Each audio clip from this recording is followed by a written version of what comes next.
Good morning to all of you. Myself Madhu Trivedi. Now we will discuss about Article 34 and Article 35 in this video. तो हम discuss करेंगे किसके बारे में, article 34 और article 35 के बारे में इस वीडियो में। तो हम देखेंगे अबाउट आर्टिकल 34 और आर्टिकल 35। तो आर्टिकल 34 जो है, मैंने कल बात करी थी आर्टिकल 33 के बारे में। तो आर्टिकल 34 जो है वो हमको क्या करता है, राइट देता है। वो हमको क्या करता है, राइट देता है कि फंडामेंटल राइट्स जो हैं, फंडामेंटल राइट्स हैं जो हमको नहीं, गवर्नमेंट को ये राइट देता है कि वो फंडामेंटल राइट्स को क्या कर दे, रिस्ट्रिक्ट कर दे ड्यूरिंग मार्शल लॉ। अब एक कॉन्सेप्ट है मार्शल लॉ, सबने कहीं ना कहीं ये कॉन्सेप्ट जरूर सुना होगा मार्शल लॉ, कि मार्शल लॉ होता क्या है। तो मार्शल लॉ सबने सुना है, लेकिन मार्शल लॉ मतलब होता है कि टोटल कंट्रोल उस समय किसके हाथ में आ जाता है, मिलिट्री के हाथ में। तो मिलिट्री के हाथ में जब कंट्रोल आएगा तो फिर मिलिट्री सिचुएशन, कोई भी मान लिया वॉर जैसी सिचुएशन है, अब वहाँ पे वॉर जैसी सिचुएशन है और गवर्नमेंट जो है उस समय पूरी तरह से कंट्रोल कहीं नहीं कर पा रही है, जैसे पाकिस्तान में कहीं कहीं हमको देखने को मिलता है। तो मान लिया अब वहाँ पे गवर्नमेंट कंट्रोल नहीं कर पा रही है, तो उस समय कुछ एरियाज में मार्शल लॉ लगा दिया, या पूरे ऑल ओवर कंट्री में मार्शल लॉ लगा दिया। वैसे भारत में ऐसी जरूरत नहीं पड़ी है, लेकिन मार्शल लॉ लगा दिया तो टोटल कंट्रोल किसका आ जाएगा, किसका आ जाएगा, टोटल कंट्रोल मिलिट्री का। तो हम देखेंगे ये हमको राइट कौन देता है, ये राइट हमारे जो फंडामेंटल राइट्स हैं वो रिस्ट्रिक्ट हो जाते हैं अंडर आर्टिकल 34, जब क्या लगता है, जब मार्शल लॉ इंप्लीमेंट होता है, मार्शल लॉ। अब हम देखेंगे मार्शल लॉ होता क्या है, मतलब जो हम आर्टिकल 34 क्या कहता है कि फंडामेंटल राइट्स जो हमारे हैं, जैसे राइट टू लाइफ है, राइट टू स्पीच है, राइट टू फ्रीडम है, ये सारे जो राइट्स हैं ये सारे क्या होंगे, ये हमारे रिस्ट्रिक्ट हो जाएंगे ड्यूरिंग जब मार्शल लॉ चल रहा होगा। तो मार्शल लॉ क्या होता है, in this law military gets power to control the situation. ऐसी कोई सिचुएशन है जो कि गवर्नमेंट अब उसको नहीं संभाल सकती, तो अब कौन उसको संभालेगी, तो उसको मिलिट्री उस पर कंट्रोल पूरा ले लेती है। तो उस समय मिलिट्री क्या करती है, बहुत सारे अपने एक्शंस की वजह से उस सिचुएशन को कंट्रोल करती है। जैसे उस समय मिलिट्री क्या कर सकती है, तो मान लिया अगर कहीं कोई भी दूसरा देश अटैक कर रहा है, तो उसमें मिलिट्री क्या करेगी, कहेगी सब लोग अपने घर में रहो, कोई भी राइट, जो राइट टू फ्रीडम है वो सबकी रोक दी जाएगी, राइट टू स्पीच है वो सब रोक दिया जाएगा।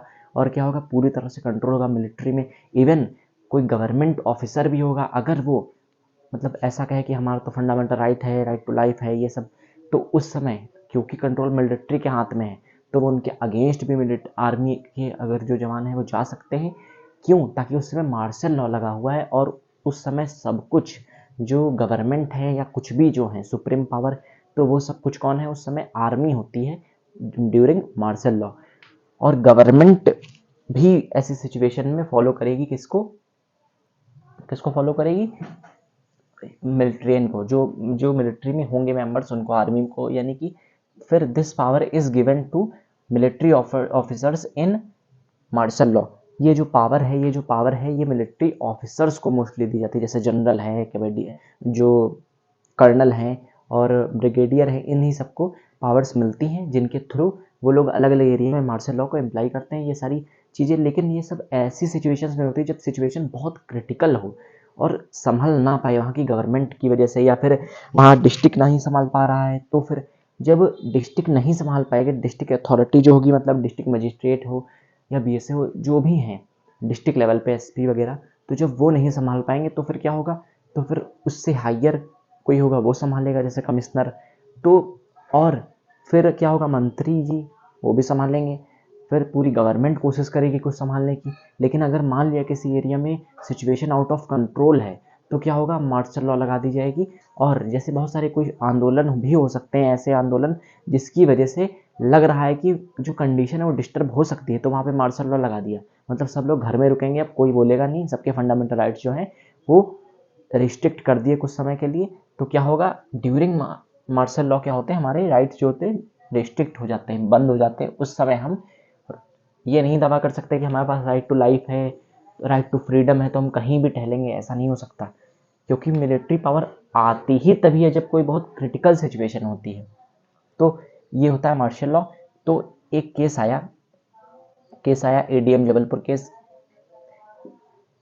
एक एक केस, जैसे फॉर एग्जांपल बहुत सारे ऐसे केसेस हैं जिनका कुछ पार्ट हम डिस्कस करते हैं, कभी बेसिक स्ट्रक्चर डॉक्ट्राइन में, कभी किसी आर्टिकल में डिस्कस करते हैं, कभी किसी आर्टिकल में डिस्कस करते हैं। मतलब कुछ ऐसे केसेस हैं जिनकी जो सभी जब भी कोई नया आर्टिकल इंट्रोड्यूस होता है तो उसमें कुछ ना कुछ पार्ट जो वहाँ पे बोला गया, कोर्ट ने कोई ऐसा केस लिया जिसमें बहुत सारे डिसीजंस दिए। तो अब जब हम उन आर्टिकल्स के बारे में डिस्कशन करेंगे तो वहीं पर्टिकुलर केस को पढ़ेंगे। तो यहाँ पे हम एग्जाम्पल, ये नहीं है कि एडीएम जबलपुर केस है तो फिर और भी कई जगह हमने एडीएम जबलपुर केस पढ़ा है, या बहुत सारे ऐसे केसेस हैं जो हम और भी कई जगह पढ़ चुके हैं। तो वो क्या होगा, तो वो जो केसेस हैं, आप देखिएगा पॉलिटी में कई सारे ऐसे केसेस हैं जो कई जगह टॉपिक को टच करते हैं, जिनके थ्रू हम समझ सकते हैं कंडीशन को, तो कि कोर्ट ने क्या कहा।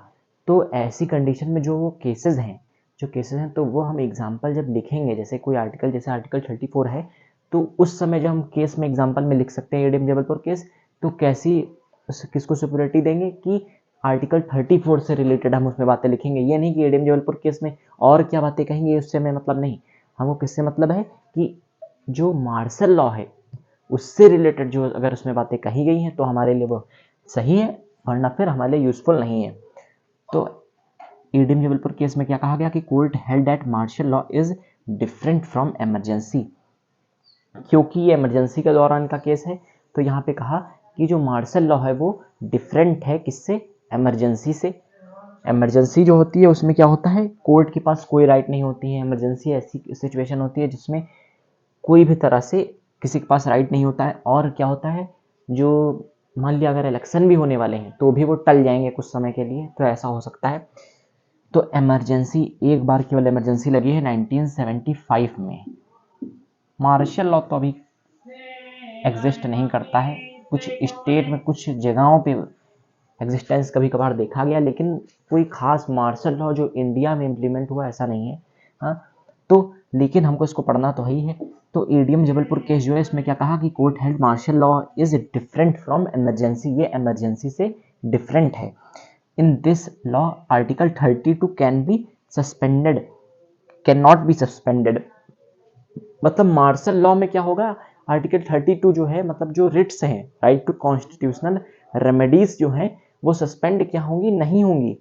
जैसे हैबियस कॉर्पस है, मैंडामस है, और क्यू वारंटो है, सर्शियोरारी है, और प्रोहिबिशन है। तो ये सारे जो रिट्स हैं, 5 रिट्स हैं, right to constitutional remedies under article 32, ये कैंसल्ड नहीं होते हैं कब, और पूरी तरह से फॉलो हो सकते हैं ड्यूरिंग मार्शल लॉ, लेकिन इमरजेंसी के दौरान ये फॉलो नहीं होंगे। तो hence court can issue habeas corpus during martial law. तो कोर्ट क्या कर सकती है, हैबियस कॉर्पस भी इशू कर सकती है कि हैबियस कॉर्पस को इशू कर दिया और किसी को अपनी सफाई देनी है तो वो दे सकता है। तो हैबियस कॉर्पस यहाँ पे इशू हो सकती है। Court can issue habeas corpus during martial law. फिर कोर्ट कैन, और एक बात, जो कोर्ट है उसके पास जुडिशियल रिव्यू भी होता है इन केसेस में। मार्शल लॉ जब होती है तो कोर्ट के पास जुडिशियल रिव्यू है, मतलब कोर्ट वहाँ पे जजमेंट ले सकती है, ये कहने का मतलब है। अब कुछ और बातें हम देखेंगे। पार्लियामेंट जो है, parliament can restrict rights during martial law. जो हमारे राइट्स हैं वो हमने देख लिया कि रिस्ट्रिक्ट कर सकती है during martial law, and can indemnify any government servant who is deployed under this situation. इसका मतलब क्या है, can indemnify any government servant who is deployed under this situation. मतलब यहाँ पे केवल सीधा सा ये है कि मान लिया अगर कोई आर्मी का पर्सन है, वो अगर किसी को उस समय मार दे, किसी सिचुएशन में किसी को मार दे, लेकिन क्या होगा, मान लिया वो गवर्नमेंट ऑफिसर है या पब्लिक सर्वेंट है, लेकिन उस समय सिचुएशन क्या थी, उस समय सिचुएशन थी कि मार्शल लॉ उस समय लगा हुआ था। तो इसीलिए यहाँ पे जो पर्सन्स ऐसे हैं जो वहाँ पे विरोध करेंगे, या मतलब ऐसे जो मार्शल लॉ की सिचुएशन है उसको सपोर्ट नहीं करेंगे, तो उनके साथ अगर कुछ ऐसा हो भी जाता है तो गवर्नमेंट उस पर ध्यान नहीं देगी, गवर्नमेंट से मतलब नहीं है वहाँ पे। तो मतलब क्या है कि जो इंडेमनीफाई मतलब होता है कि जो पर्सन है जो इसको सपोर्ट नहीं कर रहा है, ये कहने का मतलब यहाँ पे। तो क्या है कि जो and can indemnify any government servant who is deployed under this situation. मतलब अगर वो सिचुएशन पूरी तरह से इसको सपोर्ट नहीं कर रहा है मार्शल लॉ को और कह रहा है जो हमारा मन होगा हम करेंगे, ऐसे कैसे मार्शल लॉ लग सकता है, ऐसी कुछ सिचुएशन अगर हो तो हम क्या कर सकते हैं, ऐसी सिचुएशन में जो गवर्नमेंट है वो उस पर ध्यान नहीं देगी। ये सारी कहने का मतलब है यहाँ पे बात। तो ये तो हमने कुछ और चीज़ें देखी। अब हम बात करेंगे आर्टिकल 35 की, जो कि मोस्ट इम्पॉर्टेंट है। इम्पॉर्टेंट तो ये भी है, लेकिन एक जब यहाँ पे ये लागू ही नहीं होता है, हाँ, तो इम्पॉर्टेंट जो ज़्यादा हो जाता है वो ये है। तो आर्टिकल 35 क्यों इम्पॉर्टेंट है ये भी हमको पता होना चाहिए, क्योंकि एक करंट में एक बात आई थी कि आर्टिकल जो 370 है वो जम्मू एंड कश्मीर से हट गया, और आर्टिकल 37A जिसकी हटने की वजह से, आर्टिकल 370 के हटने की वजह से आर्टिकल 35A, बहुत लोग कहते हैं धारा 35 से, या फिर आर्टिकल 35A जो है वो क्या है, अब वहाँ पे एग्जिस्ट नहीं करता, अब वहाँ पे डेड है। लेकिन ये होता क्या, ये तो हमको पता होना चाहिए। तो इसीलिए ये पूछा जा सकता है, क्योंकि करंट में रहा है only parliament has power to make law to implement fundamental right. Article 35 का मतलब है कि जो पार्लियामेंट है उसके पास क्या पावर है कि इम्प्लीमेंट कर सकती है, कोई भी ऐसा लॉ बना सकती है जिसको टू इम्प्लीमेंट फंडामेंटल राइट। मतलब ओनली पार्लियामेंट हैज़ पावर, केवल पार्लियामेंट के पास पावर है to make law to implement fundamental right. मतलब जो कोई भी मान लिया फंडामेंटल राइट है, हाँ, या फंडामेंटल राइट कहीं पे इम्प्लीमेंट्स करने हैं इंडिया के, मान लिया अगर ये मोस्टली जो बातें कही गई हैं जम्मू एंड कश्मीर के लिए ही कही गई हैं, तो और कहा यहाँ पे केवल इतना बात कही है कि जो पार्लियामेंट है उसके पास पूरी पावर है कि कोई भी ऐसा लॉ बनाए जिसकी वजह से नए फंडामेंटल राइट्स को इंक्लूड कर सकती है। ये सारे राइट्स किसमें हमको मिलते हैं, अंडर आर्टिकल 35, हमको नहीं, गवर्नमेंट को। तो only parliament has power, parliament के पास केवल पावर है to make law to implement fundamental right, fundamental right को इम्प्लीमेंट कहीं करने के किसके पास पावर्स हैं, किसके पास पावर्स हैं, पार्लियामेंट के पास। अब हम देखेंगे आर्टिकल 35 से या आर्टिकल 35A, लेकिन ये क्या है, डेड है इस समय आफ्टर रेस्ट्रिक्शन ऑफ 370 या 370। तो ये जम्मू एंड कश्मीर से रिलेटेड है। तो दिस राइट जो 35 से था वो क्या करता था, this right provide special rights and privileges to permanent residence of Jammu and Kashmir. मतलब क्या है, ये जो आर्टिकल 35A है, परमानेंट रेजिडेंस, मतलब क्या हुआ कि जो यहाँ पे लोग रह रहे थे, जो परमानेंटली, मतलब बहुत समय से जम्मू एंड कश्मीर में, जिनको पैतृक रूप से जो रहते आ रहे हैं जम्मू एंड कश्मीर में, तो उनके लिए क्या है, ये राइट है कि उनके पास स्पेशल प्रिविलेजेस हैं, स्पेशल राइट्स एंड प्रिविलेजेस हैं। क्यों हैं, क्योंकि वो लोग परमानेंटली रह रहे हैं जम्मू एंड कश्मीर में।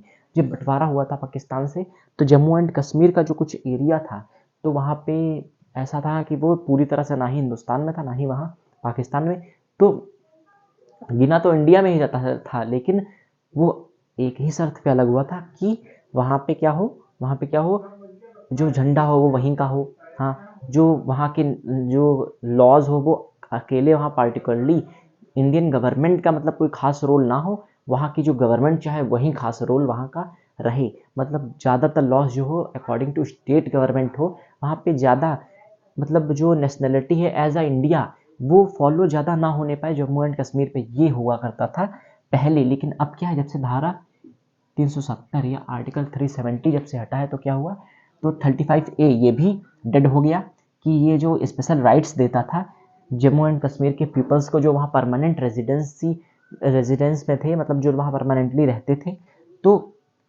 कौन कौन से राइट्स देता था, जैसे कि लाइक प्रॉपर्टी राइट्स, प्रॉपर्टी से रिलेटेड राइट्स मिलते थे किसको, जो वहाँ लोग रह रहे थे जम्मू एंड कश्मीर में। फिर सेटलमेंट इन स्टेट, मतलब कि कोई भी आकर के जम्मू एंड कश्मीर में बस नहीं सकता, वहाँ पे उसके एक अलग लॉस थे पहले कि वहाँ पे ऐसा नहीं है कि जैसे यूपी में गए वहाँ पे बस गए, हाँ, या बिहार में गए तो वहाँ पे सेटलमेंट कर लिया, तो ऐसा नहीं हो सकता जम्मू एंड कश्मीर में। तो वहाँ के नियम जो लॉस थे वो अलग हुआ करते थे। और राइट्स, फिर for employment in Jammu and Kashmir, employment में भी जम्मू एंड कश्मीर की कुछ अलग लॉज बनाए गए थे, नियम बनाए गए थे बाहरी लोगों के लिए। जो वहाँ के लोग थे उनको तो प्रिविलेजेस प्रोवाइड किए जाते थे, मतलब ये नहीं जैसे यूपी वगैरह में है कि बहुत सारी चीज़ों में कि सबके लिए ओपन है, तो कहीं, लेकिन जम्मू एंड कश्मीर में क्या होता था कि सबके लिए ओपन नहीं हो पाते थे, तो वहाँ पे नियम अलग थे। एंड स्कॉलरशिप राइट्स, तो ये सारे कुछ राइट्स थे जो कि वहाँ के परमानेंट रेजिडेंट्स जो थे उनको मिलते थे, हाँ, ना कि सभी लोगों को। तो ये सारी चीज़ें थी। लेकिन जब आर्टिकल 370 हट गया तो क्या हुआ, आर्टिकल 35A जो हुआ वो पूरी तरह से ख़त्म हुआ, डेड हो गया अब। हाँ, तो अब क्या है, अब कंडीशन वहाँ पे वही है जैसे बाकी स्टेट्स में है। तो ये कंडीशन है कहाँ की, जम्मू एंड कश्मीर की, और वो यूनियन टेरिटरी है। Thank you, have a nice day. Please take a screenshot.